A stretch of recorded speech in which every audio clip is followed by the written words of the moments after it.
Okay, so this is why I think Boomtendo is possibly the best Nerf dart modder since Stefan Mohr, who made the original Stefan dart out of foam backing rod and BBs and glue. This is what Hasbro calls the future of Nerf. Right here, of Nerf darts. This dart that's obviously made under those fucking kids they'll buy anything clause. It's crap. Okay, this is what they call the future of rival right here. This sticky silicone thing. I like the smaller format, but it sticks together. It doesn't brass all the greatest. On a loose fit barrel's fine, but it's still crap. So what it is? So somebody didn't like the format entirely. Thought it should work better in brass barrels. So what do?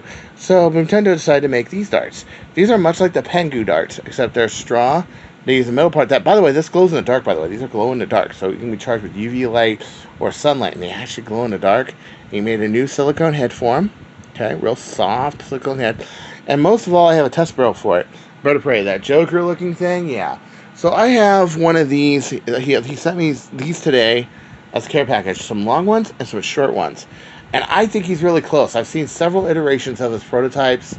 Some 3D printed heads, some silicone printed heads, and also some prototypes of other ones that he did for the Halo darts and this and that had more of a plastic head rather than rubber head, and he filled them with Go-To glue. But he's gotten the weight a little better, the weight distribution a little better, and the seal a little better, and everything else. So let's fire this out of the Bird of Prey, which, by the way, I don't think is optimal for these darts, and really, I think you need longer tube and more throw, something more like a Caliburn, which he tests on, which, by the way, he's got the longest distance Nerf dart anywhere, and you better believe it's a modification of these, actually. It's, I believe it was the Halo darts.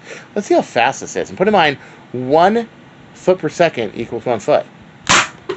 Yeah, there we go. 241 feet per second. Now, put in mind that these are heavier than normal Nerf darts, and put in mind your cross-section through the air is half. This means that this has a better ballistic coefficient. The same speed dart will go farther. As a matter of fact, I don't even think this dart will do 240, 250 feet.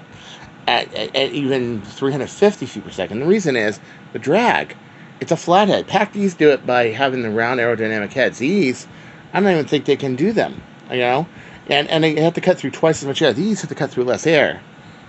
And they're also heavier. They're 1.2 grams. Maybe they're 1.3, 1.6. I think these are 1.2 gram, yeah.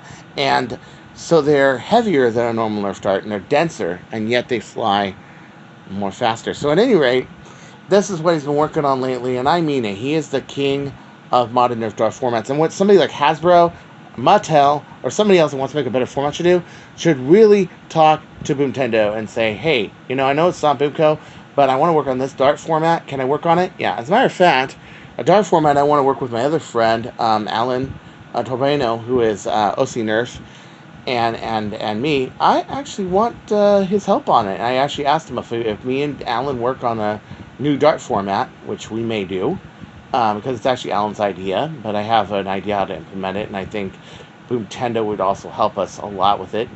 I think we can kick some ass. So, you know, you PR song and dance guys, you HR ref guys, you know, you HR clowns, these companies that are losing all your people in the Great Resignation, better pick them up before we do. Don't you go changing, or I'll find you. Stay classy, dear friends.